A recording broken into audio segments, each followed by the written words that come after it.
میرے سنی برادران جو بیٹھے میں ان سے کہہ رہا ہوں، مجھے بتاؤ اگر یہاں دو خیمے بنے ہو، ایک خیمے میں یزید بیٹھا ہو، ایک خیمے میں حسین بیٹھے ہو، مجھے بتاؤ اگر رسول آگے کس خیمے میں جائیں گے؟ اگر اس کا جواب یہ ہے کہ حسین کے خیمے میں جائیں گے تو پھر کوئی یزید کے خیمے میں کیا کر رہا ہے؟ دیکھیں یہ جو الزام لگایا جاتا ہے نا کہ اہل سنت والجماعت اہل بیت پر بیان بہت کم کرتے ہیں، ایسا نہیں ہے۔ صحابہ میں حضرت معاویہ کی فضیلت پر عام طور پر ہمارے ہاں زیادہ بیان اس لیے ہوتا ہے کہ سب سے زیادہ طعن و تشنیع ان پہ کی جاتی ہے، ان کے دفاع میں اس لیے بیان ہوتا ہے۔ اگر شیعہ حضرات ان پہ لان تان چھوڑ دیں تو پھر ان کے فضائل ہمیں بھی بیان کرنے کی ضرورت نہیں ہے۔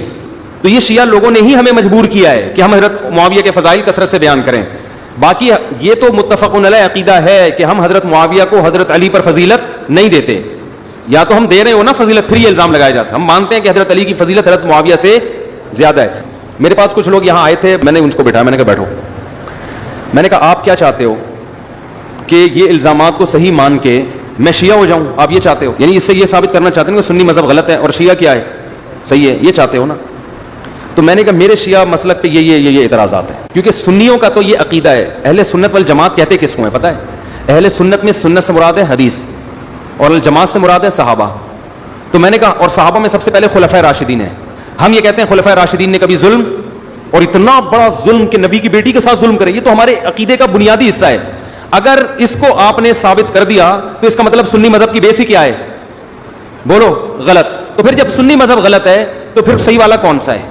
پھر صحیح اگر شیعہ ہے تو مجھے شیعہ مسلک پہ یہ اعتراضات ہیں۔ آپ سائل بن کے ان سے سوالات پوچھنا شروع کر دیں کہ آپ شیعہ مسلک پہ مجھے یہ اعتراض، وہ بہت سارے ہیں، ان کا جواب دے دو تو میں شیعہ ہونے کے لیے تیار ہوں، ورنہ نہ میں ادھر کا رہوں گا نہ میں ادھر کا، میں درمیان میں لٹکا رہوں گا۔ سمجھ میں آ رہی ہے بات؟ آپ ان سے سوال پوچھیں نا۔ جیسے عیسائی بھی اسلام پر اعتراض کرتے ہیں، عیسائی لوگ بھی اعتراض کرتے ہیں اسلام پہ، یہ اعتراض ہے بھائی ٹھیک ہے مان لیا یہ اعتراض، تو میں اسلام چھوڑ دوں؟ وہ کہے گا ہاں چھوڑو، جب یہ اعتراض ہے تو پھر کیا کروں میں؟ وہ کہے گا عیسائی ہو جاؤ۔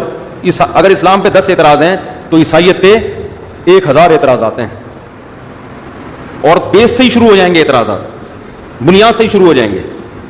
تو اگر آپ اگلے کے سوال جواب دینے میں لگے رہو گے نا، وہ ایک اعتراض اٹھائے گا، پھر وہ دوسرا اٹھائے گا، پھر وہ تیسرا اٹھائے گا، پھر وہ چوتھا اٹھائے گا، وہ اٹھاتا رہے گا بیٹھ کے، تو آپ کو اس کا لا حاصل بحث ہے، ٹھیک ہے نا، لا حاصل بحث ہے۔ تو یہ جیسے وہ منکرین حدیث سے میری بات چیت ہوئی تھی، تو وہ بخاری پہ یہ اعتراض، مسلم پہ یہ اعتراض، میں نے کہا مان لیا یار بخاری غلط ہے، ٹھیک ہے نا، تو کیا کرنا ہے پھر؟ انہوں نے کہا قرآن پہ آ جاؤ۔ میں نے کہا قرآن تو خود کہہ رہا ہے بخاری کو فالو کرو۔ کہہ رہے قرآن میں کہاں لکھا ہے؟ میں نے کہا قرآن کہہ رہا ہے کہ نبی تشریح کریں گے اس قرآن کی، تو بخاری میں نہیں ہے، تو پھر نبی کی وہ تشریح کہاں گئی ہے؟ یہ تو غلط ہو گئی نا، تو صحیح کتابیں لے کر آؤ نا میرے سامنے پھر حدیث کی، صحیح تو کہیں ہے نہیں تمہارے پاس۔ میں نے کہا اس کا صرف قرآن ہی غلط کہہ رہا ہے کہ نبی تشریح کریں گے؟ نبی تشریح کریں گے تو قرآن سمجھ میں آئے گا، یہ قرآن کہہ رہا ہے ہمیں۔ تو جب نبی کی تشریح ہے ہی نہیں تو پھر صحیح والی تشریح لے آؤ، تو میں اس کو چھوڑ دیتا ہوں۔